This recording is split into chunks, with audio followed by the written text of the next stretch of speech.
이사야가 언급한 종, 고난의 종이 누구인지는 우리는 이미 알고 어느 순간서부터 어느 깨달음이 와서 알고 신앙생활을 하고 있습니다.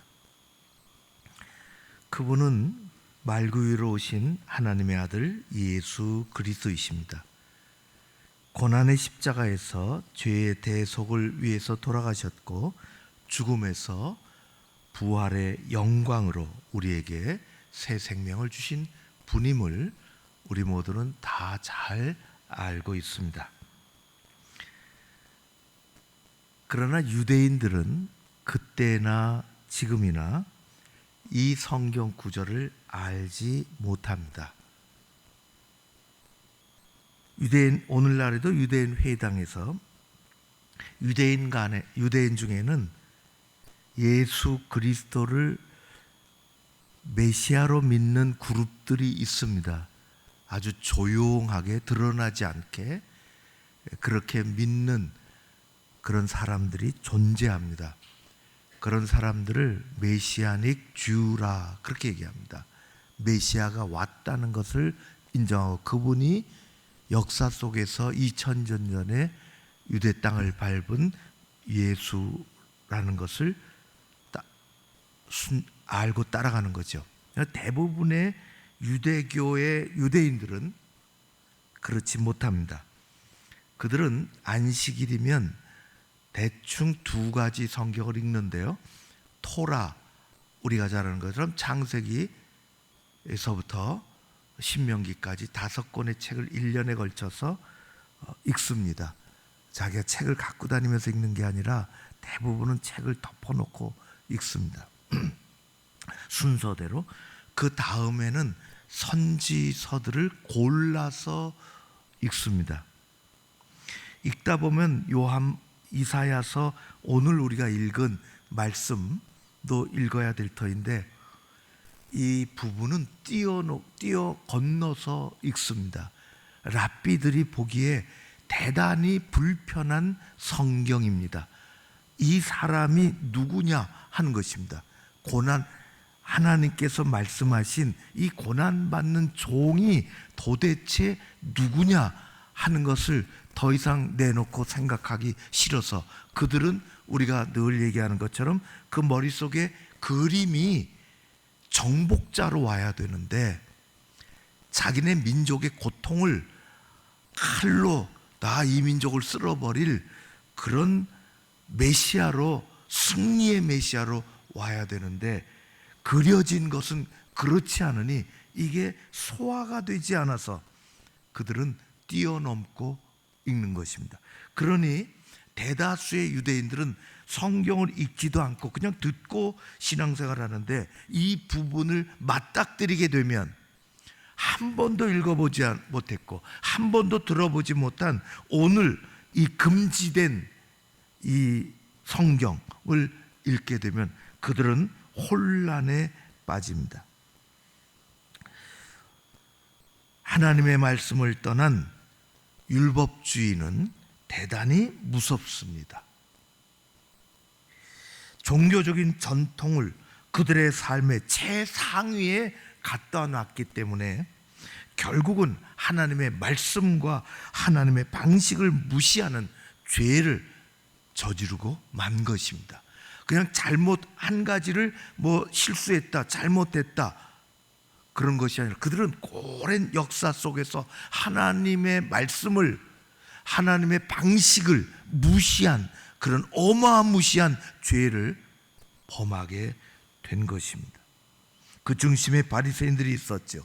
그 핵심 인물 가운데 예수님 돌아가신 다음에 나타난 사울이 있습니다. 사울이 그래서 교회를 그렇게 핍박했던 것입니다. 예수님이 이렇게 말씀하셨습니다. 마가복음 7장 9절의 말씀, 너희가 너희 전통을 지키려고 하나님의 말씀을 잘 저버리는도다. 무서운 죄를 낳게 된 것입니다. 마태복음 9장 12절을 이렇게 말씀하십니다. 건강한 자에게는 의사가 쓸데없고 병든 자에게라야 쓸데있느니라. 너희 나는 의인을 부르러 온 것이 아니요 스스로 나는 죄인을 부르러 왔다. 의인을 부르러, 스스로 내가 의인이지 그런 사람은 나는 상관없다. 나는 죄인임을 깨닫고 살아가는 사람, 내가 아파요 하는 사람이 의사가 청진기를 들이댈 수 있는 것인데요, 예수님은 그런 의사로 이 땅에 오셨습니다. 오늘 우리가 52장 13절에서부터 15절 3절을 읽었습니다. 이제 내일서부터는 53절, 우리가 너무나 잘 아는 그 53절, 12, 12절을 3절씩 읽을 것입니다. 오늘 13절, 나중에 기회가 되면 성경의 장절은 후에 생긴 것입니다. 성경은 통짜로 되어 있습니다. 후에 생겼는데 대단히 기도하면서 이 장절을 나눴죠. 오늘 3절은 남은 53장의 12절을 이끄는 결론적 서론입니다. 조금 어려운 말을 했는데요, 아주 귀한 절입니다.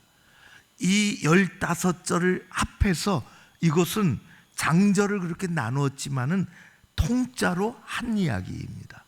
15절이 통짜입니다. 그래서 우리는 15절을 그렇게 같이 읽어야 한 것입니다.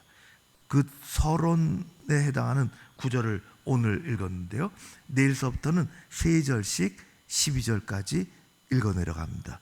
아주 나이스하게 3절씩 나눠질 수 있습니다. 오늘 말씀한 것은 아까 서론적 결론이라고 했는데, 예수님이 존귀하게, 그 종이 존귀하게 된다는 것입니다.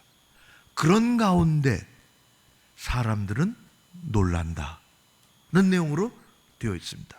그 자세한 내용은 53장에 기록이 되어 있습니다. 13절은 이렇게 시작합니다. 우리가 읽은 것처럼 보라 이야기합니다. 보라, 성경에 수백 번 등장하는 내용입니다.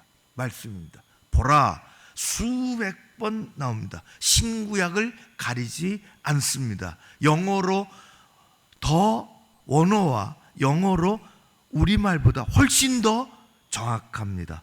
우리말은 보라, 어떻게 보라는 거냐 모르겠는데, 영어로 see, 네 시력으로 봐라, 안 보이는 사람 어쩔 수 없고, 그런 뜻이 아닙니다. behold, 주목하라, 반드시 보라, 반듯하게 보라, 주의를 환기시키고 보라는 뜻입니다. 그렇게 보라, 성경은 그래서 보라는 말씀이 많이 나옵니다. 보라, 하나님의 어린 세상 죄를 지고 가는, 보라, 그냥 볼 테면 보고 말 테면 말하라, 그런 뜻이야. 주의를 환기해서 주목해라, 그런 뜻입니다. 오늘도 그렇게 시작합니다. 우리 신앙생활을 바르게 잘하는 데에는 우리 시력이 필요한 것이 아니라 영적인 안목이 필요합니다. 사울은 그래서 바울이 된 다음에 그는 로마서에 표면적 유대인과 이면적 유대인이 있다고 나눴습니다. 표면적 그리스도인, 이면적, 내면적 그리스도인이 다르다 하는 것입니다. 그래서 그는 이야기하기를 할례는 몸에 하는 것이 아니라 마음에 하는 것이라고 했습니다. 그래서 성경은 주 예수를 바라보라고 얘기합니다. 보라, 예수를 보라, 주목하라 말씀하십니다. 히브리서 12장 2절 말씀에 믿음의 주요 또 온전하게 하신 이인 예수를 바라보라. 그는 그 앞에 있는 기쁨을 위하여 십자가를 참으사 부끄러움을 개의치 아니하시더니 하나님 보좌 우편에 앉으셨느니라. 그 예수를 보라.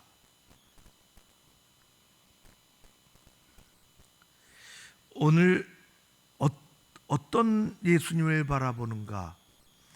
그분은 존귀하게 오늘 13절에 형통해서 결론은 존귀하게 되실 거다. 고난의 종으로 왔지만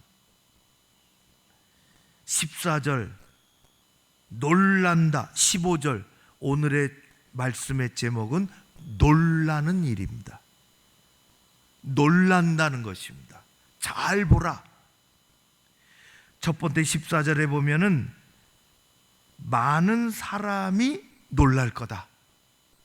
15절에 보면은 나라들이, 어제 얘기한 섬들이, 나라들이 놀랄 것이다. 사람들이 보고 놀랄 것이고 예수님이 그들을 놀라게 할 것이다. 고난의 종이 놀라는 일입니다. 두 절은 거의 똑같습니다. 합하면 고난의 종이 오므로 오셔서 하는 것을 보고 세상은 예수님 때문에 놀랄 것이다 라는 것입니다. 놀라는 기대하지 않았다는 것입니다. 놀란다는 것은 생각하지 못했다는 것입니다. 우리야 지금의 예수님에 대해서 어떤 말을 들어도 놀랄 일이 없지만 그 당시 생각해 보십시오. 사람들이 예수님을 처음 봤을 때, 처음으로 예수님이 하신 말씀, 하시는 일을 만났을 때 얼마나 놀란 일이 많았는지 모릅니다. 가장 놀란 사람 중에 하나는 성령으로 잉태될 것이라고 하는 천사의 말을 들은 마리아입니다. 얼마나 놀랐을까요? 일은 거기서부터 시작이 됩니다. 얼마나 두렵고 놀랐는지 가브리엘은 천사는 그래서 얘기합니다. 놀라지 마라, 두려워하지 마라. 놀라는 일로부터 시작이 됩니다. 정혼자인 요셉도 너무 놀랐습니다. 예수님이 태어나시면서 가장 놀란 사람은 왕으로 태어났다고 이야기를 들은, 동방박사의 이야기를 들은 폭군 헤롯 왕입니다. 너무 놀랐습니다. 생각지 못한 일이 벌어졌다는 것입니다. 그래서 너무 놀라서 수많은 아기들을 죽였습니다. 예수님의 공생의 기간 중에 사람들은 예수님의 가르침에 놀랐습니다. 놀래야 됩니다. 우리도 놀래야 됩니다. 아니, 이런 말씀을 우리에게 해주시다니. 그 당시 예수님 말씀을 주목하며 들은 사람은 일찍이 들어본 적이 없는 권세 있는 말씀이라 놀랬습니다. 그 당시 가르치던 사람들이 수도 없이 많았어요. 바리새인들, 서기관들 다 가르치는 사람들입니다. 주변에 널려 있는 사람들이 하나님의 말씀을 가르치는 사람들입니다. 그런데 예수님 말씀 듣고 놀랬습니다. 권세 있는 말씀이라. 그분의 일은 하늘의 생명 진리의 권리 있게 말씀하셨고, 그분은 병자를 고치셨으며 눈먼 자를 뜨게 해주셨고 귀머거리를 낫게 해주셨습니다. 세상 사람들이 이 사람이 도대체 누구인가 놀라고 놀랐습니다. 고침을 받은 사람도 놀랐고 옆에 있는 자도 놀랐습니다. 풍랑이는 바다에서 바다를 꾸짖고 잠잠하게 하신 주님을 제자들이 옆에서 지켜보고 너무 놀랐습니다. 도대체 이분이 누구시기에 바람도 꾸짖고 잠잠하게 하시는가? 놀랐습니다. 바람도 꾸짖으시는구나. 그 꾸지람을 들은 바람도 잠잠해지는구나. 주님이 아무리 말씀하셔도 잠잠하지 않는 것은 사람뿐입니다. 하나님의 피조물들, 동물들, 식물들은 창조주 하나님의 마음을 아프게 한 적이 없습니다. 유독 죄인인 인간뿐입니다.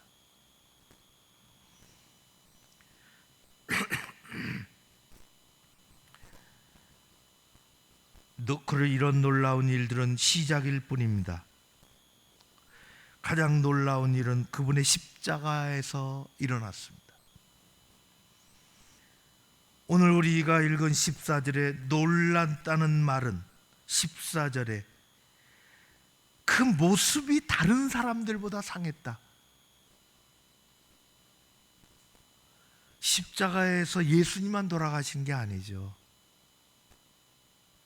그전에도 수많은 사람들이 자기 죄를 짓고 폭력을 행사하고 살인을 저지른 국법으로 처리할 사람들이 죽었습니다. 예수님은 너무 많이 상하셨다. 그래서 놀랄 거다. 그렇게 얘기하십니다. 오늘 말씀에 놀랬다는 것은 그 정확한 의미는 기겁을 했다, 경악스럽다, 그런 뜻입니다. 충격적이고 공포스러울 정도로 놀랍다. 예수님의 십자가 고난은 실제로 그랬습니다. 다른 사람들보다, 다른 행악자들보다 너무 상했다, 그것입니다. 침뱉음을 받고 조롱받는 것은 주님이 받은 실제적인 십자가의 고통에 비하면 아무것도 아닙니다. 동물의 작고 날카로운 뼈가 수도 없이 달려있는 가죽끈으로 채찍질을 당하는 것은 온몸에 살점이 떨어져 나가면서 상상을 초월하는 고통을 안겨줍니다. 십자가에 못 박힌 것은 그냥 박힌 것이 아닙니다. 십자가형을 집행하는 집행관들은 잔인하기 이를 데 없는 전문가들입니다. 그들은 고통을 최대로 주는 방법을 알고 있는 사람들입니다. 어떻게 못을 받고 어떻게 찌르고 어떻게 채찍질을 하면 인간이 가장 큰 고통을 받을 수 있는지를 아는 사람들입니다. 머리에 씌워진 가시관은 그냥 살며시 보기 좋으라고 얹은 것이 아닙니다. 계속해서 찌르고 찌르는 가시면류관입니다. 사람들은 그 모습을 보고 너무 놀랐습니다. 그냥 놀란 것이 아니라 기겁을 하고 경악을 했습니다. 충격적이고 공포스러울 정도였습니다. 그래서 십자가에 달리신 예수님의 모습은 그분의 평상시 모습을 다 잃어버렸습니다. 십자가에 그분은 그 얼굴의 어느 한 구석에도 온화하고 평화로운 그분의 평상시 모습을 찾을 수가 없게 되었습니다. 경악스러운 일입니다. 십자가에 그분이 예루살렘과 갈릴리 호수를 다니시던 예수님임을 알아보기가 어려울 정도로 얼굴은 이그러졌고 상했고 범벅이 피로 그렇게 된 것입니다. 십자가의 고통은 예수님을 전혀 다른 모습으로 만들어 놨습니다. 보라 말씀하십니다. 충격적인 모습으로 바뀌었고 그래서 그렇게 십자가에 돌아가셨습니다. 그게 오늘의 말씀입니다. 그러나 그분은 13절의 말씀처럼 지극히 존귀하게 될 것입니다. 세상은 놀라는 일입니다. 사람들이 놀라는 것은 그뿐이 아닙니다. 형을 집행하던 책임자가 십자가에서 돌아가신 그분 보고 하나님의 아들이었다고 놀랬습니다. 하나님의 아들이셨다. 그분이 부활하시고 승천하시고 제자들이 놀랬습니다. 두려웠습니다. 사람들을 피해 도망갔죠. 그렇게 용감하게 자기가 첫 번째라고 따라다니던 제자들이 놀래서 도망갔습니다. 놀란 것은 제자들뿐만 아닙니다. 단국자들도 너무 놀래서 없던 일로, 못 본 일로 하라고 했습니다. 모든 일이 여기서 끝나는 것이 아닙니다.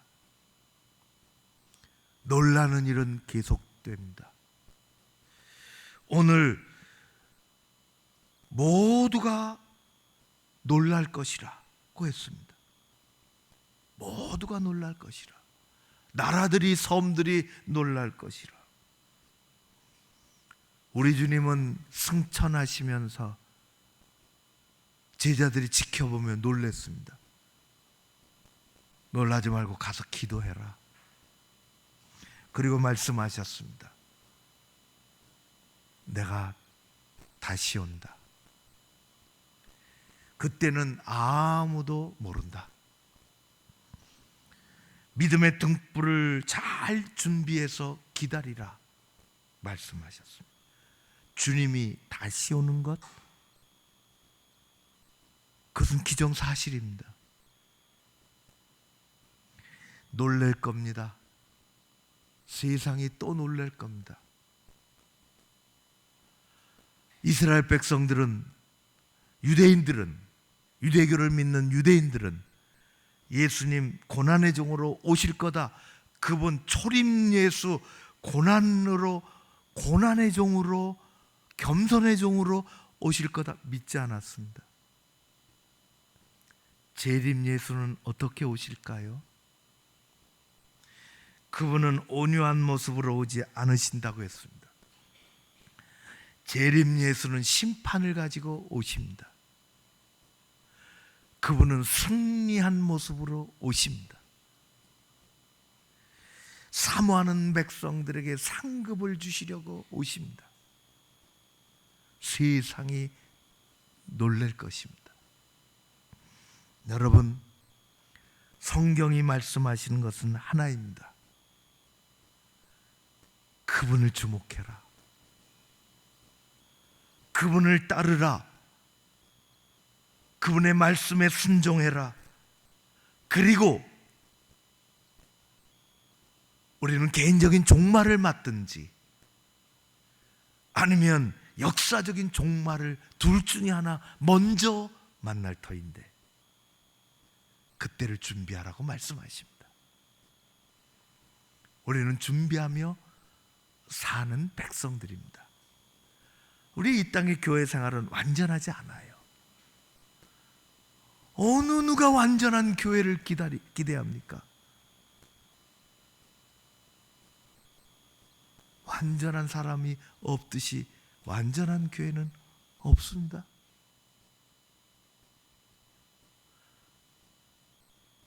목사님의 다른 그 귀한 목사님이 젊은이들이 불만이 많잖아요. 내 이 교회 안 다닙니다. 나는 완전한 교회를 찾아서 다른 교회 찾아서 떠나겠습니다. 목사님에게 통보할 때 목사님은 그렇게 얘기했습니다. 그래요. 완전한 교회 잘 만났으면 좋겠다. 그런 교회 발견하면 내게 얘기해달라. 나도 그 교회 가겠다. 여러분, 우리는 부족합니다. 그래서 주님을 바라봐야 합니다.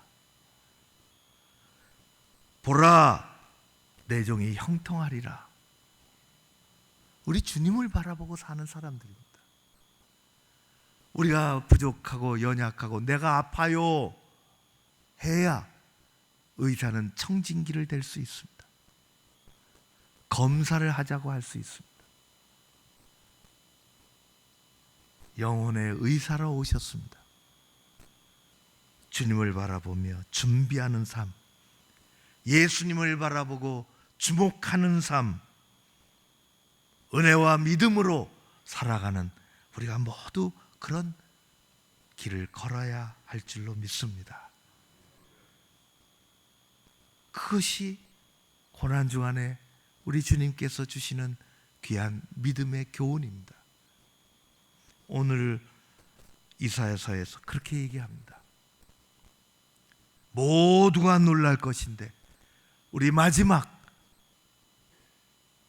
그날이 올 것을 기다리고 담대하게 믿음 안에서 그 길을 끝까지 걸어가는 여러분 모두 되시기를 간절히 기도합니다. 고마우신 아버지 하나님 찬양합니다. 우리가